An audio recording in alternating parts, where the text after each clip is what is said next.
we could talk for hours on how the journalism community has become absolutely embarrassing. Thank you, Larry. 888-971-SAGE, 888-971-7243. I am Larry Elder. We are ReliefFactor.com studio.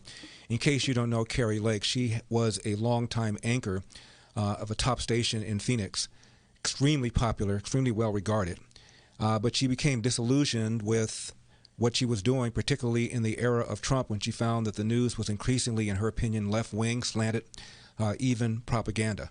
So she got out of the business at the top of her game and has just announced her intention to run for governor of Arizona. We're going to talk to her in the third hour of the show today, so stick around for that. Also, in the second hour, we're going to talk to the executive producer of the documentary, excerpts from which I played you yesterday, called The Streets Were My Father. So stick around for those two interviews.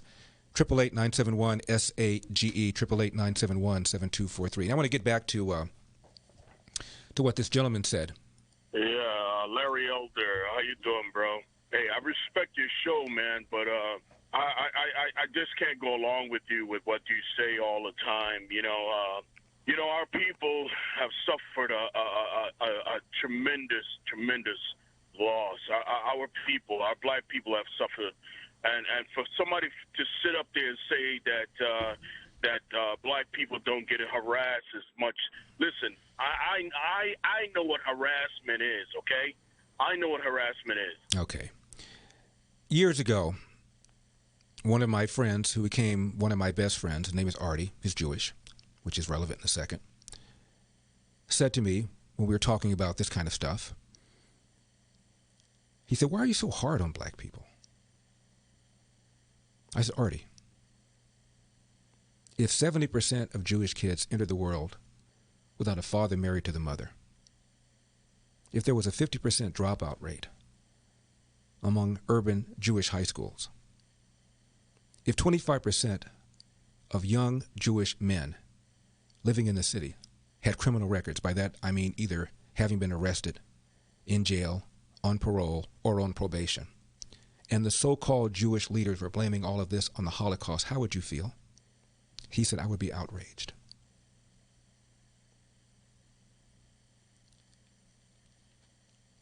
He said, "I get it." I was at a concert once of a very popular jazz singer. When the concert was over, she and I were talking. I was surprised she knew who I was. And she told me that she listens to my show.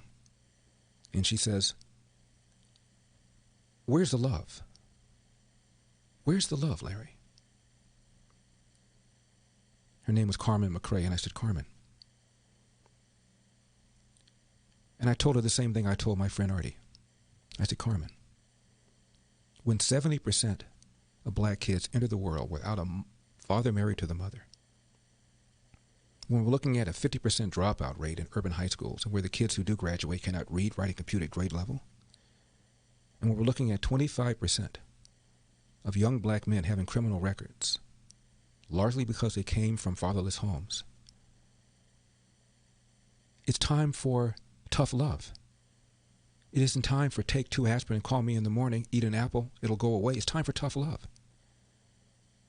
And she said, "I've been listening to you for years. I've never heard you say what you just now said." I said, "I've said it before. You just haven't been around when I've said it." She said, "Can you say it again tonight?" I said, "I will." And I did.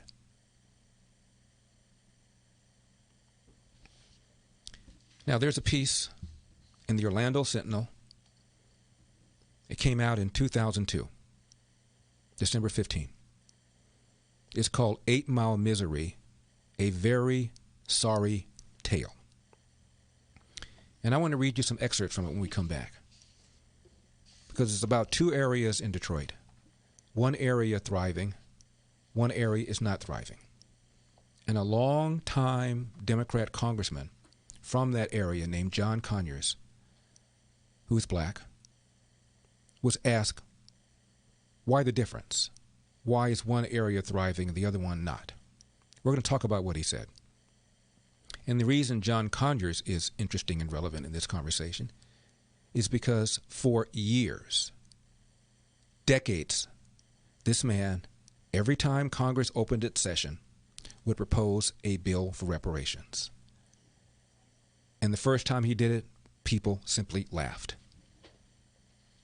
Second time, laughed.